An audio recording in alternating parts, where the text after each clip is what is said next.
باللہ من الشیطان الرجیم بسم اللہ الرحمن الرحیم۔ عزیزان من، آج اگست 1982 کی 20 تاریخ ہے اور درس قرآن کریم کا آغاز سورہ الذاریات کی آیت 24 سے ہو رہا ہے، 51/24۔ کبھی ہمارے شاعر کہا کرتے تھے کہ انسانوں کی قسمت افلاک کے تابع چلتی ہے، بھلا گردش فلک کی چین دیتی ہے کسے انشاء۔ لیکن اب جو انقلاب آیا ہے تو نظر آتا ہے کہ یہ آسمان ہم انسانوں کی روش کے تابع چلتے ہیں، جیسے ہمارا کچھ پتہ نہیں ہے کہ اب کیا ہے اور گھڑی بھر کو کیا ہو جائیں گے۔ اب آسمان کا بھی پتہ نہیں چلتا۔ گھنٹہ بھر پہلے جس دور سے یہاں بارش ہو رہی تھی ہمارا خیال تھا کہ آج شاید درس کا ناغہ کرنا پڑے، اور اب دھوپ کی وجہ سے شامیانے لگانے پڑ رہے ہیں۔ تو بہت طاقتور ہے ہمارا تلون مزاج، جو ہے آسمان تک کو متاثر کیے جا رہا ہے۔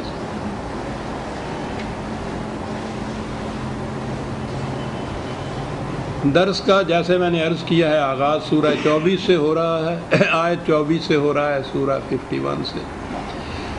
سابقہ آیات میں قرآن کا جو انداز ہے وہ بات ساری جو نقطے کی ہے قرآنی تعلیم میں، وہ قانون مکافات عمل ہے۔ انسان کے ہر عمل کا ایک متعین نتیجہ، اور اسے ہی وہ بدلائل و شواہد سمجھاتا چلا جاتا ہے۔ سابقہ آیات میں اس نے خارجی کائنات کے مختلف شواہد کو پیش کیا کہ تم دیکھو کہ کس طرح سے ایک خاص عمل اسی قسم کا متعین نتیجہ مرتب کرتا ہے، اور پھر جیسا کہ اس کا انداز ہے، یہ تو دلائل تھے، شواہد وہ پیش کرتا ہے اقوام سابقہ کی داستانوں کو، ان کے معال اور انجام کو۔ جیسا کہ قریب ہر درس میں یہ دہرایا جاتا ہے، یہ داستانیں کوئی تاریخ کے نصاب کے طور پر پیش نہیں کی جاتی۔ ان کا مقصد یہ ہوتا ہے کہ فلاں قوم نے اس قسم کا نظام قائم کیا، اس قسم کی روش اختیار کی، اس کا یہ نتیجہ نکلا۔ جہاں بھی کوئی قوم اسی قسم کی روش اختیار کرے گی اور ایسا ہی نظام قائم کرے گی، اس کا نتیجہ بھی یہی نکلے گا۔ یہ ہے مقصود ان داستانوں کے بار بار دہرانے کا، کہ تم دیکھ لو کہ تم کس روش پہ چل رہے ہو، تمہارا نظام کیسا ہے، اس میں کبھی تبدیلی نہیں ہوگی۔ ہم کسی کی خاطر اپنی روش کو نہیں بدلیں گے۔ لن تجد لسنت اللہ تبدیلا، یہ ہے مقصد ان داستانوں کے دہرانے کا۔ تو دلائل جو تھے خارجی کائنات کے، وہ پیش کرنے کے بعد پھر تاریخی شواہد قرآن نے پیش کیے ہیں۔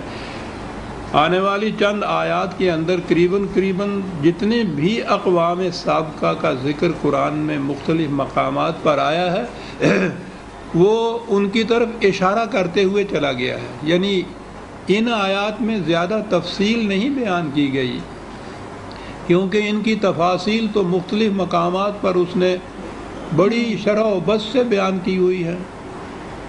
ان کو یکجا کیا جائے تو وہ پوری مسلسل تاریخ بن جاتی ہے ہر ایک قوم کی۔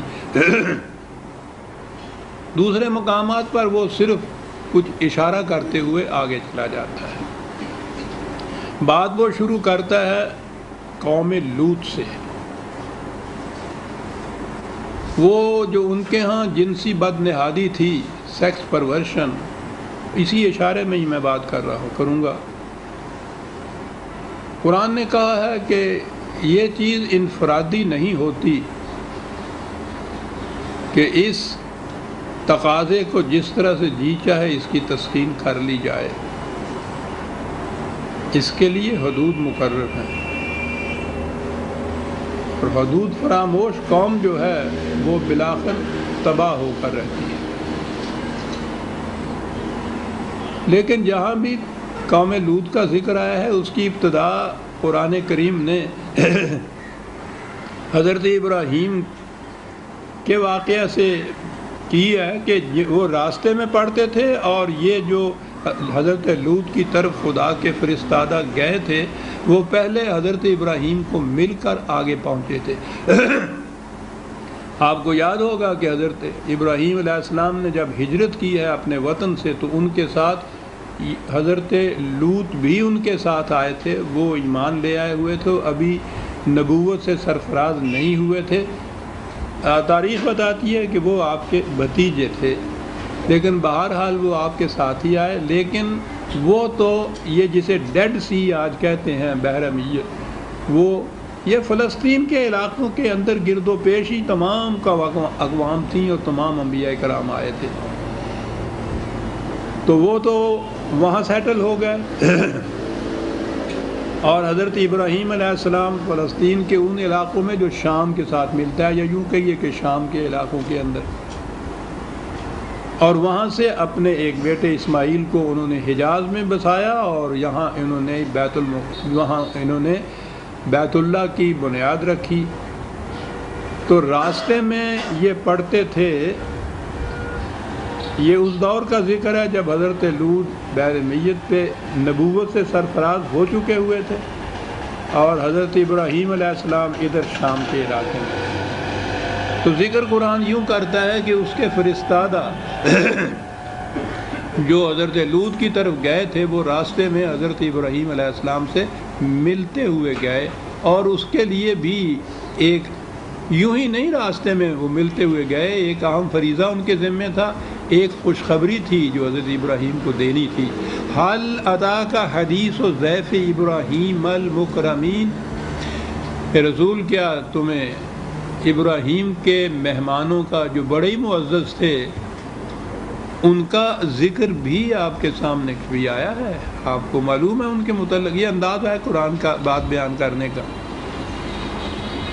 اذ دخلوا علیہ فقالوا سلام قال سلام، وہ جب آئے ہیں دونوں نے، انداز ہی یہی ہے، قرآن کی تعلیم جو ہے اس کا ملخص یہی ہے کہ ہر انسان دوسرے انسان کی سلامتی کا خواہاں ہو، اور بڑا ہی جامع لفظ ہے، اس میں حفاظت، پروٹیکشن، امن ایک طرف اور دوسرے کی نشو و نما، صلاحیتوں کی برومندی یہ دوسری طرف، اس کو تکمیل تک پہنچانا۔ ایک لفظ کے اندر یہ دونوں معنی آ جاتے ہیں اور اس کے علاوہ بھی معنی ہیں۔ تو قرآن نے انبیاء کرام کے متعلق بھی کہا، خدا بھی ان کو سلام علیہ کہتا ہے، وہ آپس میں بھی یہی کہتے ہیں، وہ جو دوسرے افراد سے ملتے ہیں وہ بھی یہی کہتے ہیں۔ ہمیں بھی یہی سکھایا گیا ہے کہ جب ملیے تو کہیے السلام علیکم، بڑی جامع چیز۔ اور ادھر سے جواب آتا ہے وعلیکم السلام۔ اور اب ہماری ہر زندگی کی طرح یہ بھی ایک رسم بن کے رہ گئی ہے۔ السلام علیکم کہتے ہیں تاکہ ذرا قریب آئے تو میں جلدی سے گلا گھونٹ سکوں اس کا۔ انہوں نے کہا سلام، انہوں نے جواب میں بھی کہا سلام۔ قوم منکرون، وہ کوئی جانے پہچانے ہوئے لوگ نہیں تھے، اجنبی تھے۔ حضرت ابراہیم علیہ السلام پہچان نہیں سکے کہ کون ہیں، لیکن پہچانے نہ بھی جائیں بہرحال مہمان تو تھے، اجنبی مہمان بھی معلوم۔ فراغ الی اہلہ فجاء بعجل سمین، تو چنانچہ وہ گئے اور وہاں سے اس زمانے کی ضیافت جو تھی، دعوت جو تھی، گوشت پہ ہی گزارا تھا ان لوگوں کا، اور بہترین ضیافت گوشت کی ہوتی تھی، تو وہ گئے کہ وہ ایک بچڑے کا، بنے ہوئے بچڑے کا گوشت لے کر آ گئے۔ فقربہ الیہم قال الا تاکلون، وہ انہوں کے پیش کیا کہ کھائیے، اور انہوں نے نہ کر دی کہ نہیں شکریہ، ہم نہیں کھاتے۔ تو یہ جو ان کا انداز تھا اس سے انہیں کوئی ایسا احساس ہوا کہ انہوں نے کچھ یگانگت کا ثبوت نہیں دیا. مہمان بن کے آئے تھے تو مہمان بداری کا تو طریقہ کا انداز یہ ہے نا کہ کچھ تھوڑی سی یگانگت ہوتی. تو یہ کیوں اس انداز سے انہوں نے یہ رد عمل ان کا ایسا کیوں ہوا ہے؟ یہ اس لیے انہیں کچھ اس کا احساس پیدا ہوا. منہم خیفۃ قالوا لا تخف، وہ بھی اندازے سے پہچان گئے کہ ان کو کچھ تردد ہوا ہے. کہا کہ تردد کی بات نہیں ہے، یعنی سیدھی سی بات ہے کہ ہمیں بھوک نہیں ہے، تردد کی بات نہیں ہے. وَبَشَّرُوهُ بِغُلَامٍ عَلِيمٍ دوسرے مقامات پہ بڑی تفصیل سے لکھا گیا ہے کہ انہوں نے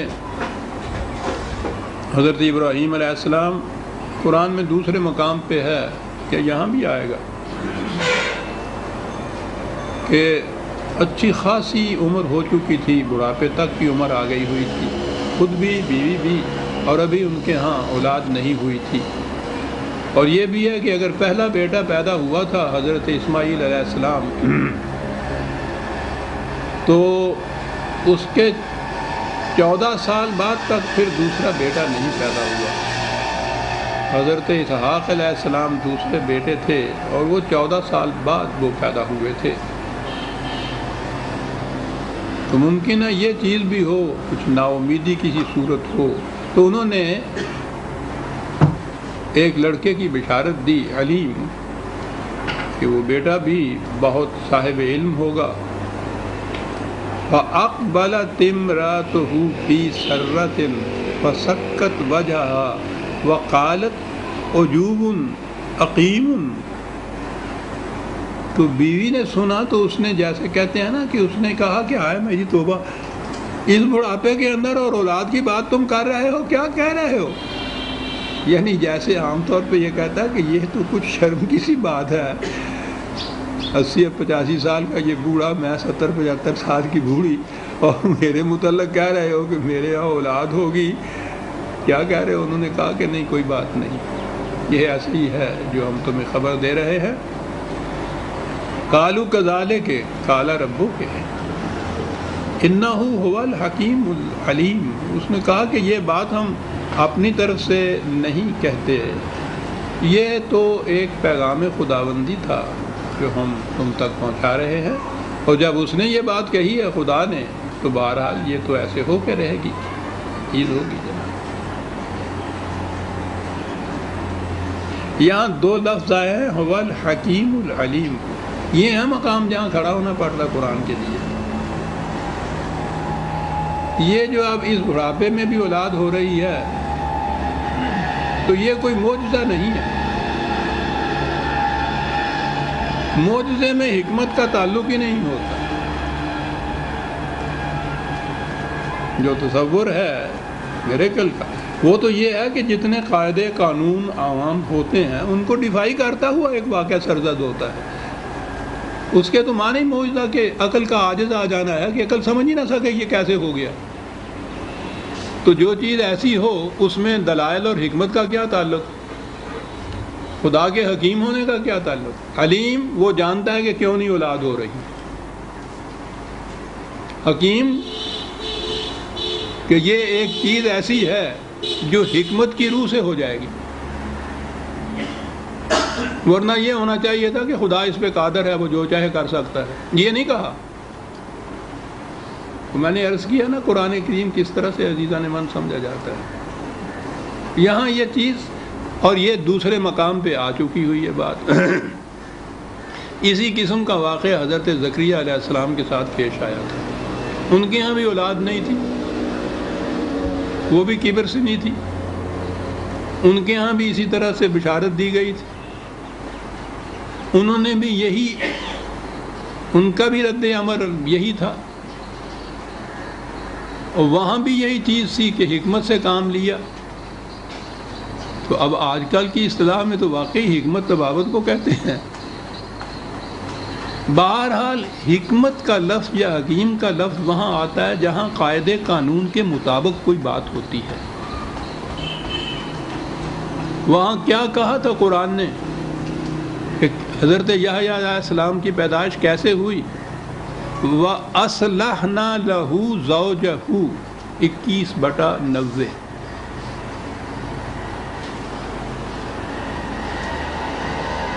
ان کی بیوی میں کوئی ایسا نقص تھا، بیماری تھی جس کی وجہ سے استقرار حمل نہیں ہو رہا تھا، اس کی اصلاح ہو گئی۔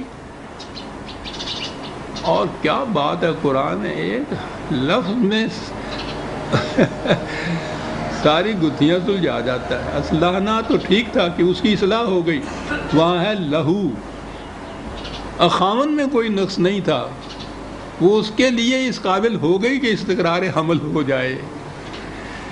اصلاحنا لہو، تو اب نظر آتا ہے کہ اس میں کوئی وہ معجزے والی بات نہیں ہے، اس کی اصلاح کر دی گئی، اس میں صلاحیت پیدا ہو گئی اس بات کی، اولاد پیدا کرنے کی۔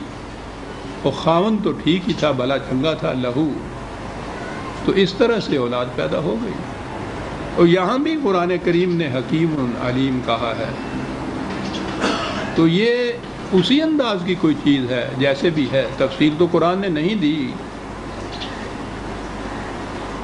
لیکن خود یہ چیز بتا رہی ہے کہ جیسے حضرت زکریا علیہ السلام کے ضمن میں واقع ہوا تو کچھ اس قسم کی چیز ہے جو واقع نہیں ہوئی۔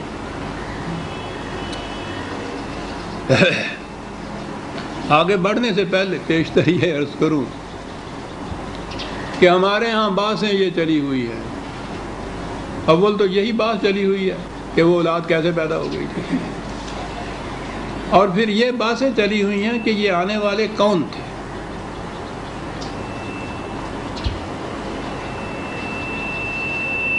ایک گروہ کہتا ہے کہ وہ فرشتے تھے، ملائکہ جنہیں کہتے ہیں۔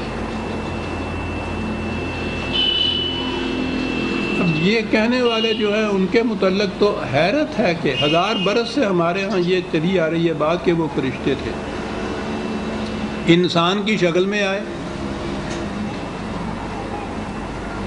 حضرت ابراہیم علیہ السلام نے ان کے سامنے کھانا پیش کیا،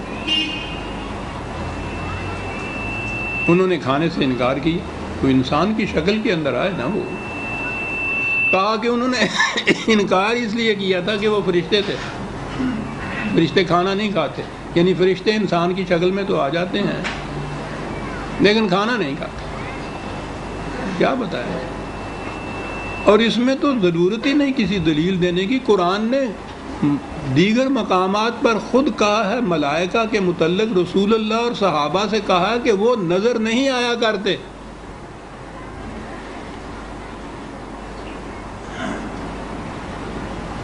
حیرت ہوتی ہے عزیزان مان مجھے تو ان چیزوں سے کہ اتنی لمبی چوڑی باتیں ہیں، یہ صرف اس لیے ہے کہ قرآن نہیں ان کے سامنے، قرآن کی طرف نہیں جاتے تھے۔ قرآن کی تفسیر لکھی جا رہی ہے اور قرآن کے اس مقام کو کوئی نہیں لایا ہے سامنے کہ قرآن نے کہا ہے ملائکہ نظر نہیں آیا کرتے، اور باتیں جاری ہیں سارے۔ کون تھے، اس شکل میں کیوں آئے تھے، انسان تھے تو انسانوں کی کیسی شکل تھی، چلی ہوئی ہے یہ بات۔ پہلے تو عزیزان من یہ سوچئے کہ دین سے اس سوال کا تعلق کیا ہے کہ وہ کون تھے، ہم سے اس کا واسطہ آج کیا ہے کہ وہ کون تھے۔ قرآن کریم نے ان کو مرسلین کہا ہے، رسل کہا ہے، خدا کے فرستادہ جسے کہتے ہیں، بھیجے ہوئے تھے، قاصد تھے۔ رسول کا لفظ تو آتا ہی قاصد کے لیے، اور رسول آتے ہی قرآن نے کہا ہے کہ وہ ہمیشہ انسان ہوتے تھے، بشر ہوتے تھے۔ تو ٹھیک ہے، کوئی بشر تھے، کوئی قاصد تھے۔ اب یہ بیٹھ کے متعین کرنا کیا، متعین کرنے کے لیے بحثوں میں پڑ جانا کہ وہ کون تھے، بشر نہیں ہو سکتے تھے،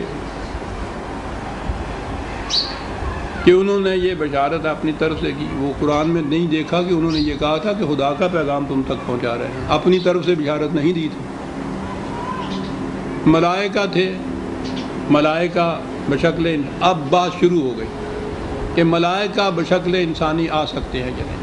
چل بھائی، چلے ہوئے ہیں. کتابوں پہ کتابیں لکھی جا رہی ہیں، تفسیروں پہ تفسیریں لکھی جا رہی ہیں. میں کہتا ہوں اگر یہ چیز آپ کوئی مان لے کہ جی چلیے ملائکہ، کیا فرق پڑا اس کے دین پر، اس کے ایمان پر؟ کیا فرق پڑا ہماری زندگی پر؟ قرآن تو آیا زندگیاں سنوارنے کے لیے، انسان کو صحیح نظام دان دینے کے لیے. اتنی باتوں کے بعد اگر یہ چیز کسی نے مان بھی لی تو کیا فرق پڑا اس سے؟ ہمارا ایمان یہ ہے کہ خدا نے کہا ہے، ہمارے فرستادہ تھے، بھیجے ہوئے تھے، قاصد تھے، پیغامبر تھے، وہ گئے تھے، اللہ اللہ خیر سن. اس سے زیادہ تو وہ پوچھے گا ہی نہیں صاحب. لیکن نہیں،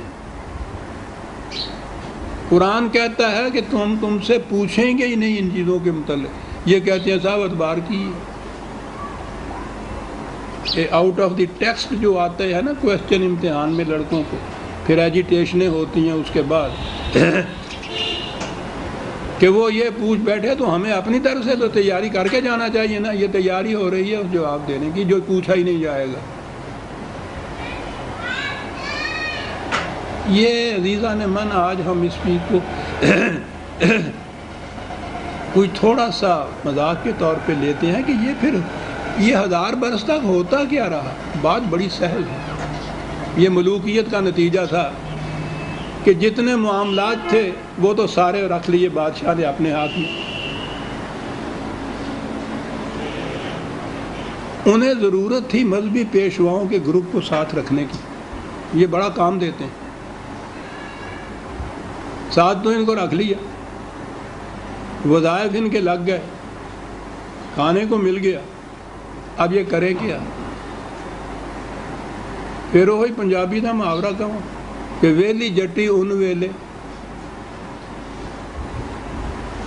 انہوں نے ویلنا دیتا چھوٹا جہا تے نال ان دے دیتی. کپاہ تھے کوئی ویلے ان ویل دے رہے 1000 بار. یہ آپ کے ہاں لائبریریوں پہ لائبریریاں بھری ہوئی ہیں کتابوں سے عزیزان من، ختم ہی نہیں ہوتی. اتنی ہیں اس 1000 برس میں. اور ان میں دیکھو تو جو سارا کچھ جو ہے ایک بڑے ماں نظر نہیں کہتے ہوتا، ساری ان نہیں ویلی ہوئی ہے.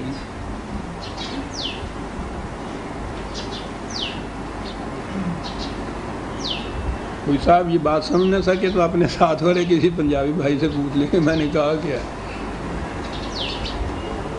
یہ سارا کچھ اس طرح سے، اور یہ سارے علوم آج پڑھائے جاتے ہیں. 9 سال تک پڑھاتے ہیں. 18 علوم ہیں، سارے اون اور بیلنے کے متعلق. تو اب جو اور کام کوئی نہ رہا بساط دنیا کا، تو یہی کچھ کرنا تھا نا. اوہ کیا بات یاد آ گئی سر.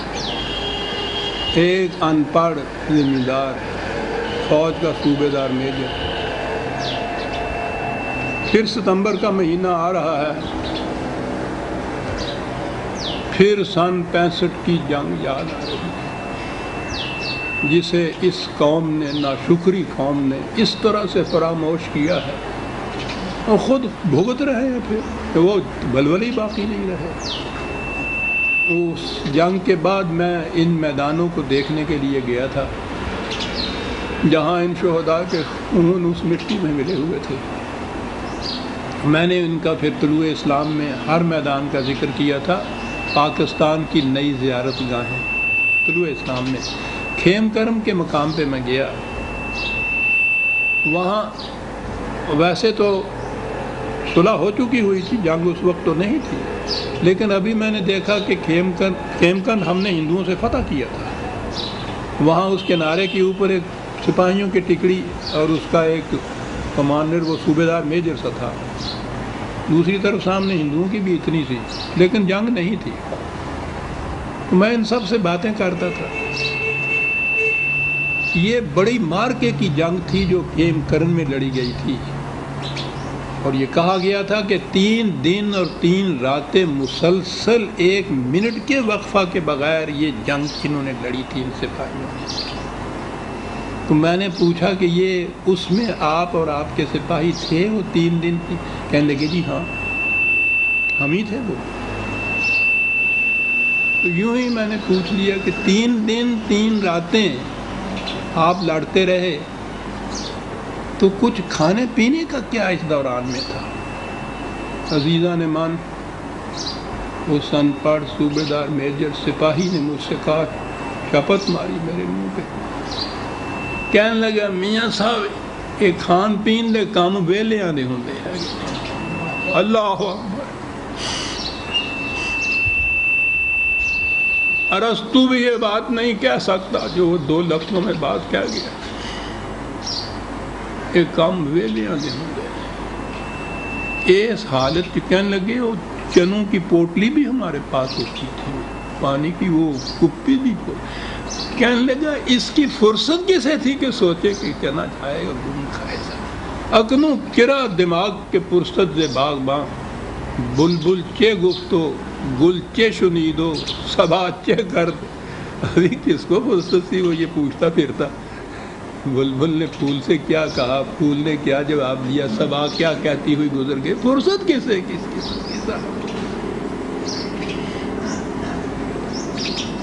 اے ویلے سن جنہوں نے سارا کچھ اور الجھا دیا ہم کو انہی باسوں کے اندر۔ سارے علوم جو آپ پڑھائے جا رہے ہیں جن کے بعد یہ فارغ التحصیل ہو کر عالم کا درجہ لیتے ہیں، وہ یہ تعلیم ہوتی ہے، یہ باسیں ہوتی ہیں جو انہوں نے پڑھی ہوئی ہیں۔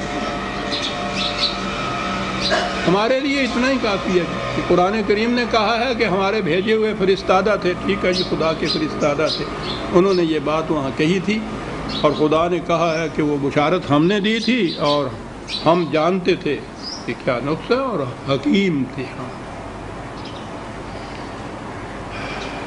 کہا کالا فما خطبکم ایھا المرسلون، دیکھیے مرسلون کا لفظ قرآن دے رہا ہے، اے خدا کے بھیجے ہوئے قاصدو تم کس مشن پہ آئے ہو؟ محض مجھے ملنے کے لیے، مجھ سے ملنے کے لیے آئے ہو؟ کہنے لگے نہیں۔ قالوا انا ارسلنا الی قوم مجرمین لنرسل علیہم حجارۃ من طین مسومۃ عند ربک للمسرفین۔ کہا کہ ہم وہ حضرت لوط علیہ السلام کی طرف جا رہے ہیں یا قوم لوط کی بستیوں کی طرف جا رہے ہیں، وہ انسانیت سوز جرم میں حد سے بڑھ گئی ہے۔ آپ کو معلوم ہے قرآن نے اسے لواطت کہتے ہیں، اور میں نے کہا تھا کہ اب یہ لفظ ہمیں استعمال نہیں کرنا چاہیے کہ حضرت لوط کی طرف ذہن چلا جاتا ہے۔ ہومو سیکشویلٹی، تو ان کی تباہی کے دن آ گئے ہوئے، پتھروں کی بارش ہوگی ان کے اوپر آسمان سے۔ ہم جا رہے ہیں کہ وہ وہاں جو لوگ حضرت لوط کے پر ایمان لائے ہوئے لوگ ہیں ان کو اطلاع دے دی جائے کہ وہ اس سے پہلے اس بستی سے نکل جائیں، چلے جائیں۔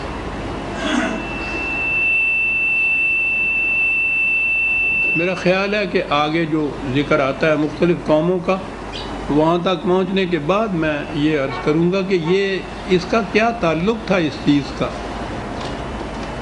فلاں قوم نے اس قسم کے جرائم کیے، جھکڑ آیا تباہ ہو گئے، فلاں نے اس قسم کے یہ سیلاب آیا وہ تباہ ہو گئے، فلاں نے ایسا کیا زلزلہ آیا تباہ ہو گئے۔ ان دونوں میں تعلق کیا تھا؟ یعنی ان کے ان اخلاقی جرائم کا یا مذموم حرکات کا اور جس طریق سے وہ تباہ ہوئے ہیں ان کا۔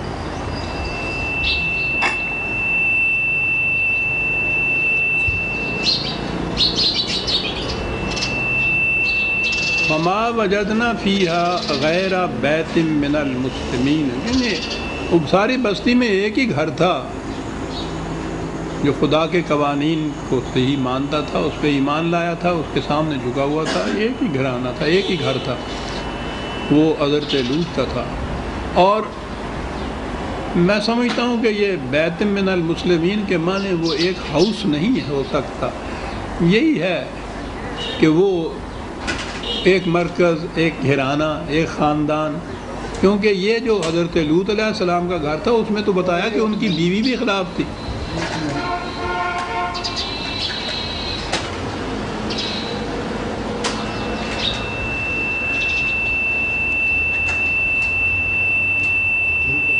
جی ہاں، میں کہہ یہ رہا تھا کہ وہ اس گھرانے کی تو خود حضرت لوط علیہ السلام کی بیوی بھی مخالفین میں سے تھی، اس لیے وہ بھی ان کے ساتھ ہی تباہ ہو گئی تھی.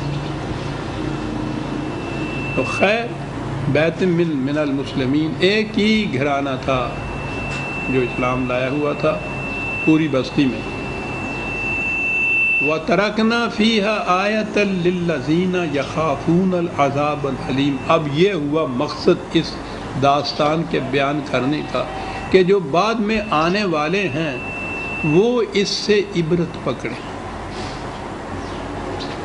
کہ اس قسم کے معائب اور ضمائم اور جرائم کا نتیجہ تباہی ہوا کرتا ہے. بات اتنی ہے جو قرآن نے بتانی ہے، واقعہ تاریخ کا بیان کرتا ہے کہ اس سے محسوس شواہد سے بات جلدی سمجھ میں آ جاتی ہے اور زیادہ اثر انداز ہوتی ہے. اور میں نے کئی دفعہ یہ بتایا ہے کہ قرآن نے انہی اقوام کا اس لیے ذکر کیا کہ یہ عرب ان راستوں سے دن رات گزرتے تھے اور وہاں ان قوموں کی اجڑی ہوئی بستیوں کے کھنڈرات پڑے ملتے، تو ظاہر ہے کہ یہ باتیں ہی نہیں کیا کرتے. تو ان کے ہاں عام چرچا تھا ان قوموں کا، یہ ان کے سامنے کی بات تھی. اس لیے قرآن نے متعدد مقام پہ کہا ہے کہ تم وہاں سے گزرتے ہو دن رات تو دیکھو ان گزرے ہوئی بستیوں کے کھنڈرات کی اینٹوں پر ان کی داستان عبرت کیا لکھی ہوئی ہے. وہ کہتا تھا کہ تم کہانیوں کی طرح ان داستانوں کو دہراتے رہتے ہو، اصل مقصد جو ہے ان کہانیوں کا وہاں نہیں پہنچتے، کہ یہی کچھ اگر تمہارے ہاں ہوا تو یہی انجام تمہارا بھی ہو جائے گا.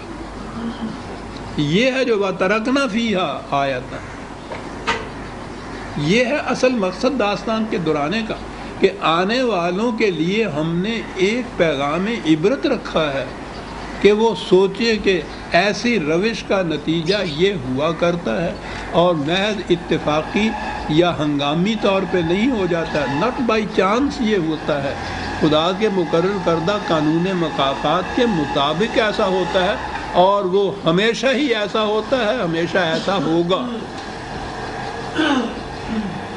یہ قوم لوط کے میں نے کہا ہے نا کہ اس صورت میں ان آیات میں تفصیل نہیں دی، اور تفصیل چونکہ مختلف مقامات پر ہمارے سامنے آ چکی ہے، آگے بھی آئے گی، اس لیے میں بھی ان اشاروں تک ہی اپنے آپ کو محدود رکھتا ہوں، ورنہ ایک ایک کی تفصیل میں جاؤں تو اس میں تو پھر 2-2 4-4 درس لگ جائیں. وہ اپنے مقام پہ سامنے آ بھی گئی ہیں، سامنے آتی بھی رہیں گی. پھر قوم موسیٰ کا ذکر آ گیا. وفی موسیٰ اذ ارسلناہ الی فرعون بسلطان مبین. موسیٰ کو، حضرت موسیٰ علیہ السلام کو فرعون کی طرف بھیجا واضح کھلے ہوئے دلائل دے کر. اب اتنے سے یہ بات یہاں سمجھ میں آ گئی کہ وہ جو ذہن میں ہمارے ہے نا کہ وہاں جادوگری کا کوئی کھیل تھا اور وہ عصا پھینکتے تھے تو وہ اژدہا بن گیا، ہاتھ دکھایا تو وہ چاند کی طرح چمکنے لگ گیا، اور سامنے سے بھی وہ جادوگر تھے اور میدان میں جادوگری کا کھیل تھا. یعنی یہ بات جو تھی کہ ادھر سے انہوں نے جادو کا کھیل کھیلا، ادھر سے خدا کا ایک اولو العزم پیغمبر وہ بھی جادو کا کھیل کھیل رہا، اور یہ زیادہ زبردست جادوگر ہوا. تو یہ ہوا خدا کے پیغمبر کا کام، جس کو خدا نے خود کہا تھا کہ ہم نے تیری تربیت بچپن سے کی ہے آج تک، اس لیے کہ تجھے ایک بہت بڑی مہم پہ بھیجنا ہے ہمیں. تو مہم یہ تھی جو جادوگری کا کھیل وہاں جانا تھا. ساری عمر وہ اللہ میاں سے کھاتے رہے ان کو.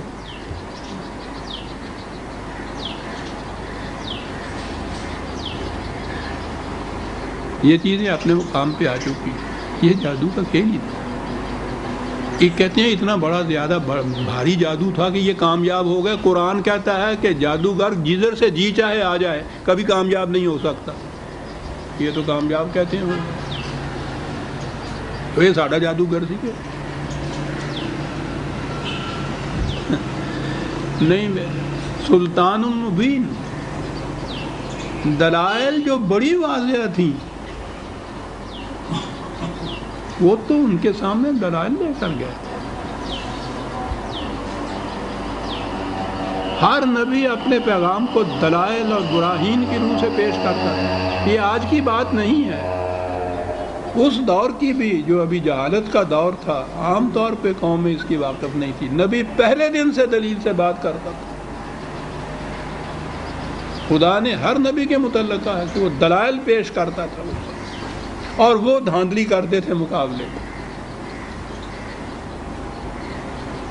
اور پھر آخر میں جب ہم آئے ہیں نبی اکرم صلی اللہ علیہ وسلم، اس دور میں تو کم از کم آپ دیکھتے ہیں. اب یہاں تو یہ ہوا نا کہ حضرت نوح کے زمانے میں سیلاب آ گیا تو وہ قوم ڈوب گئی. حضرت لوط کے زمانے میں پتھراؤ ہو گیا تو وہ قوم ڈوب گئی. حضرت قوم عاد جو تھی زلزلہ آیا ڈوب گئی. قوم سمود جو تھی جھکڑ چلا تو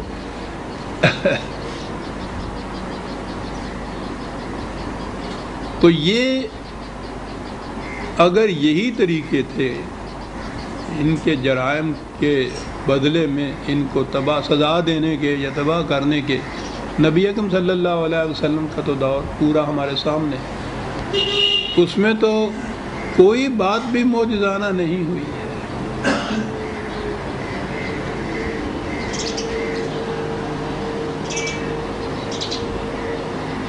یہ مدینے کی زندگی 7 سال کی 82 لڑائیاں لڑی، چھوٹی موٹی جھڑپیں اور بڑی بڑی جنگیں، اور ان میں کامیابی بھی ہوئی، ان میں شکست بھی ہوئی.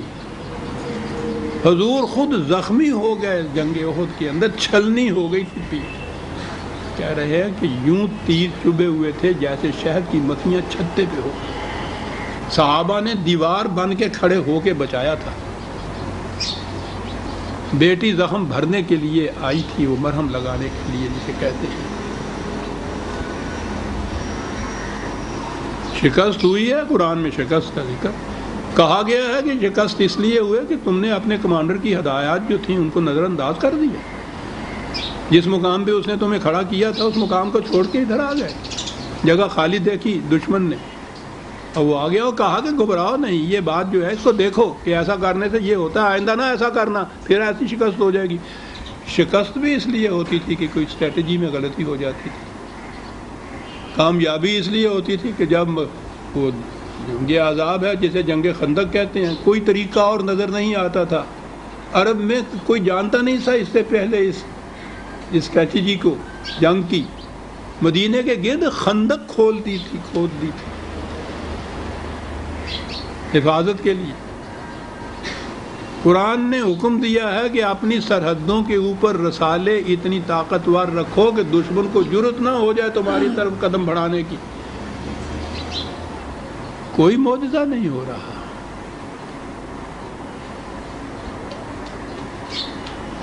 تو یہ بھی جو انبیاء سابقہ کے زمانے میں جو باتیں ہم دیکھ رہے ہیں وہ فطرت کے قوانین کی روح سے ہی ایسا ہوا تھا. اب میں ابھی عرض کروں گا کہ پھر ان دونوں میں تعلق کیا تھا. اب وہاں سے جو بتایا جاتا ہے جن کو وہ یہ بات نہیں. اب سیدھی سی بات یہ ہے، ہر نبی کے سلسلے میں جو آتا ہے نا کہ ان پہ یہ تباہی آئی، تو وہاں یہ ہے کہ وہ جو ایمان لے آئے ہوئے تھے ہم نے انہیں اس سے پہلے ہی اطلاع دے دی اور وہ وہاں سے نکل گئے. ورنہ ہونا تو یہ چاہیے تھا کہ اس بستی پہ یہ پتھر برستے رہیں، یہ جتنے بھی فاسق و فاجر گناہ گار مجرم ہیں ان کو تو پتھر لگے اور یہ جو ایمان والے ہیں ان کو نہ لگے. وہ پتھر اور تیر تو حضور نبی اکرم صلی اللہ علیہ وسلم کو بھی لگے تھے، یہ ہوتے ان کو بھی لگتے. ان کو نکال لیا وہاں سے. وہ طریقہ یہ ہے.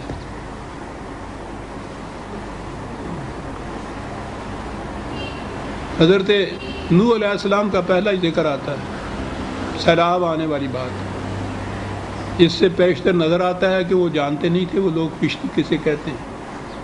قرآن کہتا ہے کہ ہم نے پہلی دفعہ سکھایا ابراہیم کو کہ کشتی یوں بنائی جاتی ہے.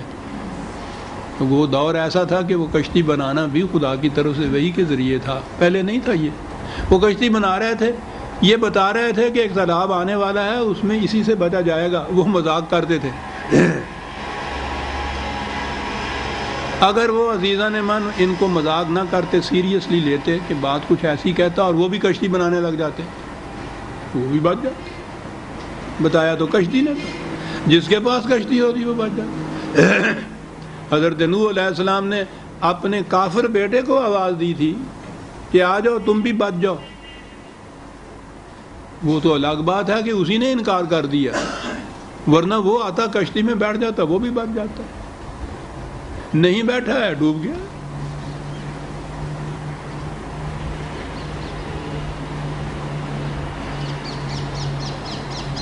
میں ابھی عرض کروں گا کہ پھر ان دونوں میں تعلق کیا ہے. فتولا برکنہ فقال ساحر او مجنون. وہ اپنی قوت پہ، انانیت کے زور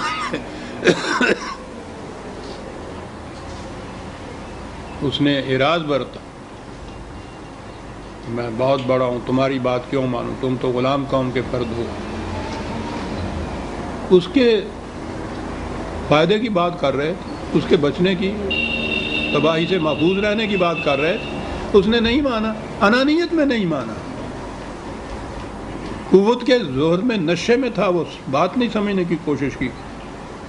کہا یہ مذاق کر کے، کہنے لگے یہ یا تو اپنے دعوے میں بہت بڑا جھوٹا ہے. یاد رکھیے عربی زبان میں سحر کے معنی جھوٹ، یہ جادو ہی نہیں ہوتا. باطل کے لیے لفظ آتا ہے، جھوٹ کے لیے آتا ہے، فریب کے لیے آتا ہے، کذب کے لیے آتا ہے، ہر بناوٹی چیز کے لیے آتا ہے. جھوٹا ہے اپنے دعوے میں، یا تو دانستہ جھوٹ بولتا ہے، اور یا یہ پاگل ہو گیا ہے، مجھ سے کہہ رہا ہے کہ تم تباہ ہو جاؤ گے، یہ قوم غلام جو تمہاری ہے یہ مالک ہو جائے گی. کہتا ہے یہ پاگل کی بات نہیں تو اور کس کی بات ہو سکتی ہے. اگر وہ سنجیدگی سے سوچتے جو کوئی یہ کہہ رہے تھے تو بچ جاتے. فَأَخَذْنَاهُ وَجُنُودَهُ فَنَبَذْنَاهُمْ فِي الْيَمِّ وَهُوَ الْمُلِيمُ. تو نتیجہ یہ ہوا کہ اس نے کان ہی نہیں دھرا کہ یہ کیا کہہ رہے ہیں کہ تمہاری تباہی آ جائے گی. قوت کے زور میں اس نشے میں بدمست رہا. نتیجہ یہ ہوا کہ غلط چال چلی، یہ تو پار لگ گئے، وہ ڈوب گئے.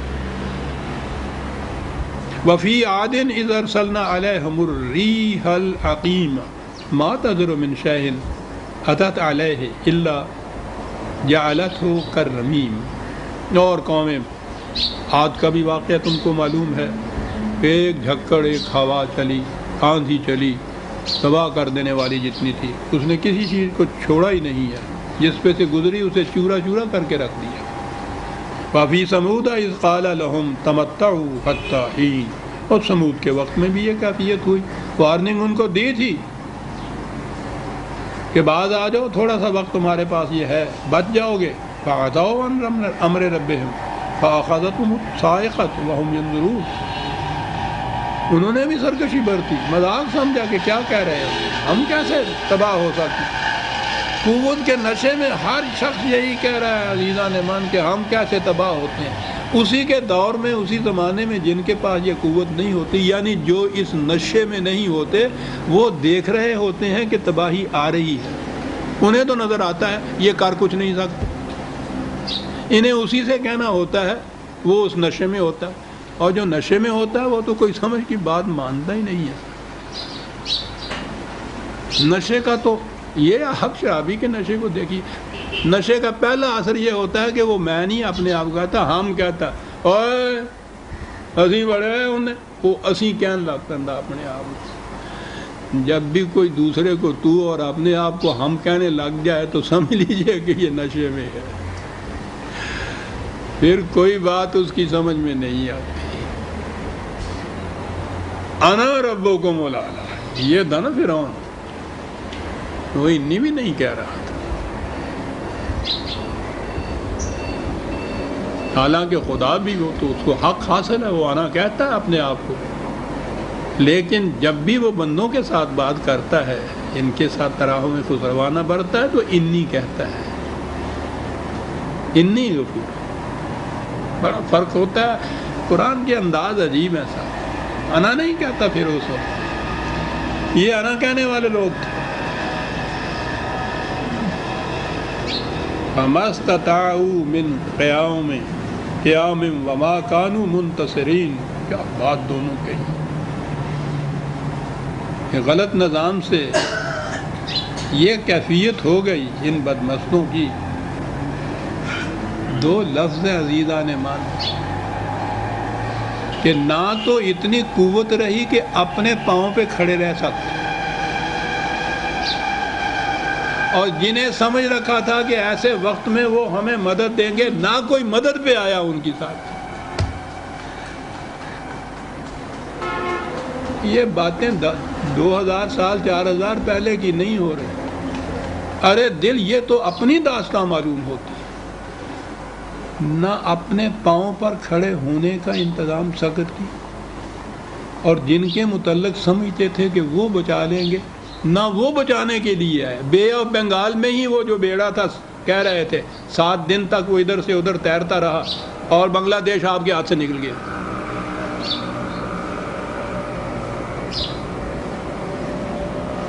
یہ جو مدد دینے کے وعدہ کرتے ہیں، وہ تو اس وقت پھر یہ آپ خود کیلکولیٹ کرتے ہیں کہ ہمارا فائدہ کس میں ہے۔ آپ کو قائم رکھنے میں ان کا فائدہ ہوتا ہے، مدد دے دیتے۔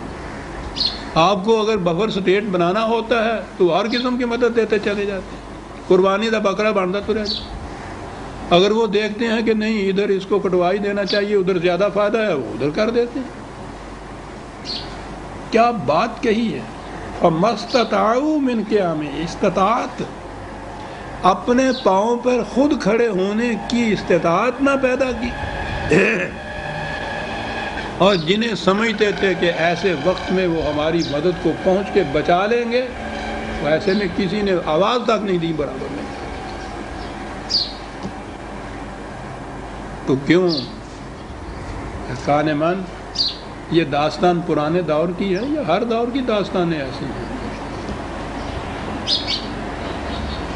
وَقَوْمَ نُوحٍ مِّن قَبْلُ إِنَّهُمْ كَانُوا قَوْمًا فَاسِقِينَ۔ اور سب سے پہلے تو قوم نوح کی بات شروع ہوئی تھی۔ کیا جرم تھا ان کا؟ انہوں نے معاشی طبقات پیدا کر دیے۔ عجیب بات ہے، پہلا نبی، پہلی قوم، پہلی داستان، اور بات قرآن شروع کرتا ہے طبقات کی تقسیم سے،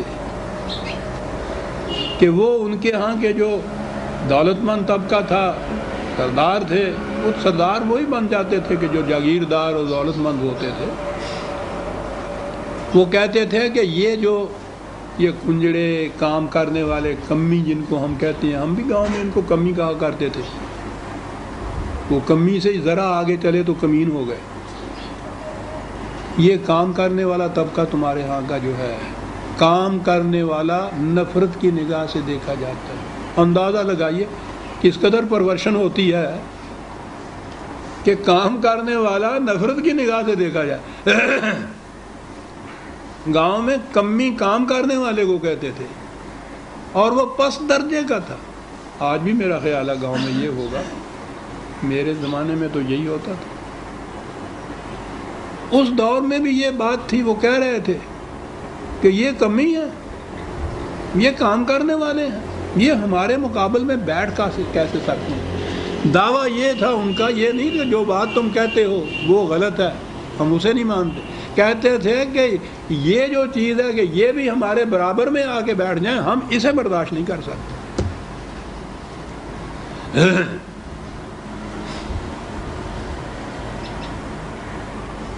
ان کی تباہی جو تھی اس قوم کی کس طریقے سے آئی؟ استعارتاً کہوں گا، پانی کے سیلاب سے، اور پانی تو پھر گڑھے کو اور اونچ اور نیچ کو برابر کر دیا کرتا ہے نا۔ تو اس نے پھر کمی اور سردار کو برابر کر دیا نا، کمی تو بچ گیا۔ تو کیسے یہ بچے تھے؟ جیسا میں نے عرض کیا حضرت نوح علیہ السلام کشتی بنا رہے تھے. اگر یہ معجزے سے بچنا ہوتا تو پھر کشتی کے ذریعے بچنے کے کیا معنی؟ اور کشتی کے ذریعے بچنا ہے تو مومن اور کافر دونوں بچ سکتے ہیں. اور جیسا میں نے عرض کیا ہے کہ وہ تو بیٹے کو آواز دے رہے تھے کافر کو کہ آ جاؤ، وہ بیٹھ جاتا بچ جاتا، وہ خود نہیں بیٹھا. تو بات تو آج بھی ہمارے لیے ہے کہ تباہیوں کے سیلاب سے بچنے کے لیے جو قبل از وقت کشتیاں بنا لیتے ہیں وہ تو بچ جاتے ہیں، اور جو اس وقت پھر اپنے عیش و عشرت میں اور کھیل تماشے میں اور لغو و لہو میں اپنی مفاد پرستیوں میں لگے رہتے ہیں، کشتیوں کی فکر نہیں کرتے، تو پھر سیلاب نہ پرست کے در خانہ کدام است. بڑا عمدہ مصرع ہے صاحب. سیلاب یا ہڑ آتا ہے تو یہ آ کے نہیں پوچھتا کہ جی دروازہ کہاں ہے جو میں وہاں سے داخل ہوں، وہ دروازہ نہیں پوچھا کرتا. بہت خوبصورت ہے. سیلاب نہ پرست کے در خانہ کدام است، پھر وہ سب کو برابر کر دیتا ہے. تو بات یہ کہی آخر میں آگے قرآن میں کہ جو قوم سیلاب کی آمد سے پہلے کشتیاں بنا لیتی ہے وہ اس تباہی سے بچ جاتی ہے. اب تم سوچ لو خود بیٹھ کے کہ کس قسم کے سیلاب آنے والے ہیں اور تم نے اس سے بچنے کے لیے کشتیاں کیسی بنائی. لیکن وہ کہتا یہ ہے کہ جو قوم بھی ان مقاصد کو چھوڑ کے عیش اور عشرت میں پڑ جائے، قوت کے نشے میں پڑ جائے، انانیت کا شکار ہو جائے، وہ مدہوش ہو جاتی ہے اس کے. اور یہ ساری قوم کی بات جو ہے وہ یہ نہیں کرتا، وہ تو بڑی بات پتے کی کہتا ہے. غالباً حضرت صالحہ نے یہ کہا تھا یا حضرت ہود نے یہ کہا تھا، دونوں میں سے ایک نے، کہ یا اللہ یہ تو آوے کا آوا بگڑا ہوا ہے، میں ان کی اصلاح کیسے کر سکوں گا؟ اتنی بڑی تعداد اس قوم کی، اس قدر یہ بگڑی ہوئی قوم، خرابیاں ہی خرابیاں ہیں، تو میں کس طرح ان کی اصلاح کروں گا؟ کہا گیا کہ یہ ساری قوم کی بات نہیں، دارالخلافے میں 9 بدماش کٹھے ہوئے بیٹھے ہیں، ان کا انتظام کر دو تو قوم ساری ٹھیک ہو جائے گی. قوم تو ان کی وجہ سے بگڑتی ہے. کیا کیا باتیں نہیں بتا گیا قرآن. یہ ہے بات. لیکن جب یہ انہیں نہیں ٹھیک کرتی، یہ ساتھ تباہ ہوتے ہیں، تو پھر قرآن یہ بھی بتا کہ جہنم میں یہ کہیں گے کہ بار الہ انہوں نے ہمیں تباہ کیا تھا،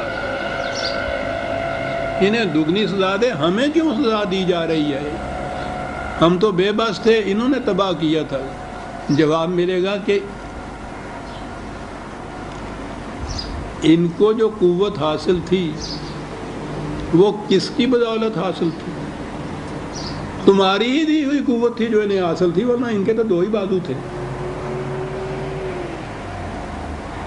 تم اگر ان کی تقویت کا سامان نہ بنتے تو یہ کر کیا سکتے تھے؟ تم ذریعہ ہو اس تمام خرابیوں کا جو ان کے ہاتھوں سے برپا ہوئی ہیں، اس لیے تمہیں بھی وہی سزا ملے گی جو ملتی ہے. ٹھیک ہے جرم ضعیفی کی سزا مرگ مفاجات. یہ کوئی ایکسکیوز نہیں ہے کہ ہم نہیں تھے. قرآن ان داستانوں کو عزیزان من اس لیے دہراتا ہے، وہ کہتا ہے کہ یہ اس لیے چیزیں، یہ فطرت کے یہ حوادث جنہیں ہم کہتے ہیں سیلاب، جھکڑ، تیز ہوائیں، زلزلے، کہتے آتے رہتے ہیں. جو قومیں قبل از وقت ان کے متعلق انتظام کر لیتی ہیں وہ اس سے بچتی ہیں. لیکن مشکل یہ ہے کہ جن قوموں کے اکابرین اپنی مفاد پرستیوں میں پڑے رہیں، اپنی عیش پسندیوں میں پڑے رہیں، اپنی ہی وہ چالوں میں چالیں چلتے رہے ان بساط کے اوپر، وہ اس میں منہمک رہتے ہیں، وہ پھر اس انتظامات کے معاملے کے اندر کام نہیں دیتی باتوں. ادھر سے وہ غافل ہو جاتے ہیں، اس کو نگلیکٹ کر دیتے ہیں، تباہی آ جاتی ہے. وہ ارم کی قوم جو تھی، قوم سبا، اس کے معاملے میں قرآن نے بتایا کہ اچھی بھلی زراعتی اکانومی تھی ان کی، زراعت کی، بڑے اچھے باغات لہلاتے ہوئے، کھیتیاں بڑی عمدہ، انہوں نے ڈیم بنا رکھے تھے، ان میں وہ پانی اسٹور کرتے تھے، ان سے یہ سارا کچھ ہوتا تھا، بڑی خوشحال قوم۔ کہنے لگا ان میں جو ہوس آئی تو انہوں نے کہا کہ صاحب یہ دور دراز تک ہم باہر کیوں نہ چلے جائیں، ابو ظہبی میں اور قطر میں اور ان میں کیوں نہ چلے جائیں، لمبے لمبے راستے اختیار کر لیے تجارت کے، اور وہ ڈیم رہنے دیا اسی طرح۔ یہ آپ لگ گئے اس ہوس اور کے اندر، باہر جانے لگ گیا، ڈیم کی مرمت نہ کی، ایک دم جو ایک حلہ آیا ہے اس نے بند توڑ کے رکھ لیا، وہ کہنے لگے وہ سارے کا سارا ہی بہا کے لے گیا صاحب، یہ اس تجارت میں لگے رہے۔ یہ بتاتا ہے قرآن۔ یہ تھے عزیزان مانو جن کی وجہ سے یہ قومیں ان طریقوں سے تباہ ہوتی تھیں۔ یہ کوئی معجزے کی بات نہیں ہے، یہاں تو ہر بات قانون کے مطابق ہوتی ہے، یہ تباہیاں بھی قانون کے مطابق آتی ہیں۔ بچا جا سکتا ہے اگر حفاظت کے سامان کر لیں۔ حفاظت کے سامان اس صورت میں وہ کہتا ہوتے ہیں کہ جب ارباب نظام جو ہیں وہ اس فکر میں ہر وقت رہے کہ قوم کس طرح سے محفوظ رہ سکتی ہے، تباہیوں سے کس طرح سے حفاظت کا سامان بام پہنچایا جا سکتا ہے، وہ اپنے آپ کو اس چیز میں لگائے رکھیں، تو یہ فطرت کی طرف سے تو یہ چیزیں آتی ہی رہتی ہیں۔ آج بھی جن قوموں نے اپنے انتظام کر رکھے ہیں وہ آپ دیکھیے کیسے بچے ہوئے ہیں۔ کہتے ہیں کہ یہی حال ہے، ان کے پاس چپا بھر زمین نہیں ہے، وہ سمندر کو دھکیل دھکیل کے پیچھے کرتے جاتے ہیں، اور وہاں انہوں نے تختوں کے بند لگائے ہوئے ہیں کہ پانی نہ آنے پائے، اور ایک مملکت بتا رکھی ہے وہ سمندر کے پانی کو نہیں آنے دیتے۔ ساڈے کولوں لئی دا نالا جڑا ہے گا راول پنڈی دا، وہ سنبھالیا نہیں جاتا، یعنی کیپٹل سٹی تباہ ہو گیا۔ میں نے کہا وہاں کون سا دریا ہے، ہم نے تو دیکھا وہاں تو قرب و جوار میں دریا بھی کچھ نہیں۔ کہنے لگے جی یہ ایک نالا بہتا ہے شہر کے بیچوں بیچ، وہ نالا تباہ کر کے لے گیا۔ میں نے کہا جس قوم نو نالا تباہ کر کے لے جائے آگے کہنے والی گل ہی نہیں، خدا حافظ، خدا ہوتا کہ میں حافظ ہو سکتا۔ عزیزان من، ہم سورہ الذاریات کی آیت 47 تک آ گئے، 48 سے پھر آگے لیں گے۔ ربنا تقبل منا انک انت السمیع العلیم۔ شکریہ۔